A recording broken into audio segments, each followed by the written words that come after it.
Welcome to Dhruv dreams.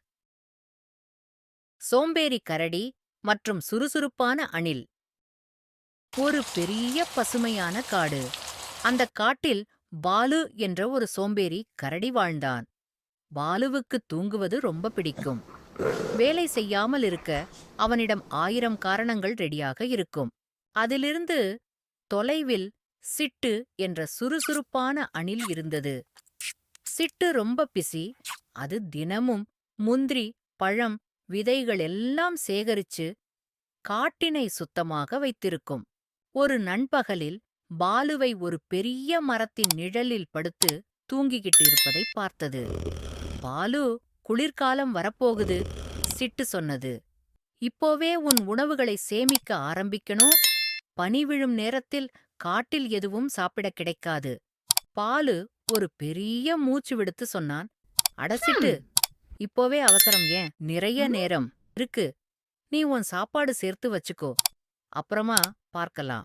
சிட்டு தலை குலுக்கிச் சிரிச்சிட்டு, சரி பாலு, ஆனா நான் சொன்னத மறந்திடாத என்று சொல்லிப் போனது. நாட்கள் மாறி குளிர்காலம் வந்தது. மரங்கள் இலைகளை உதிர்த்துவிட்டன. காற்று குளிர்ந்தது. ஆனா பாலு அதே மரத்தின் கீழே தூங்கியே இருந்தான். இதற்கிடையில் சிட்டுவின் கிடங்கு நிறைய முந்திரியாலும் விதையாலும் நிறைந்திருந்தது.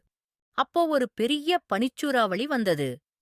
பாலு குளிர்ந்து நடுங்கி பசியால் வாட அவசரமாக சிட்டுவின் வீட்டுக்குப் போனான். சிட்டு பாலுவை உள்ளே வரச் சொல்லி சூடான முந்திரி சூப்பையும் ஒரு போர்வையும் கொடுத்தது. பாலு குடித்து குளிர் நீங்கி நிம்மதியாக இருந்தான். அப்ப சிட்டு சொன்னது, பாலு, சோம்பல் சின்னதா இருந்தாலும் அது கடின நேரங்களில் பெரிய பிரச்சனை ஆகிடும். வேலை செய்யணும். முன்னேற்பாடு பண்ணினாதான் வாழ்க்கை நன்றாக இருக்கும். பாலு அவனுடைய தவறை உணர்ந்து தலை குனிந்தான். சிட்டு, நான் மாறுவேன்.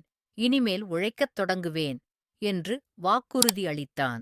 வசந்த காலம் வந்தபோது பாலு தனது வாக்கை நிறைவேற்றினான். ஷிட்டுவின் உதவியுடன் தன் தாவரங்களை வளர்த்தான். குளிர்காலத்திற்கு தேவையான உணவுகளைத் தயாரித்தான். அதன் பிறகு ஃபாலு மற்றும் சிட்டு சேர்ந்து வேலை செய்து மகிழ்ச்சியாக வாழ்ந்தார்கள். சோம்பல் எப்போதும் நம்மை பின்னுக்கு இழுத்திடும். உழைப்பு மட்டுமே நம்மை வெற்றிப் பாதையில் அழைக்கும். Like and subscribe for more videos.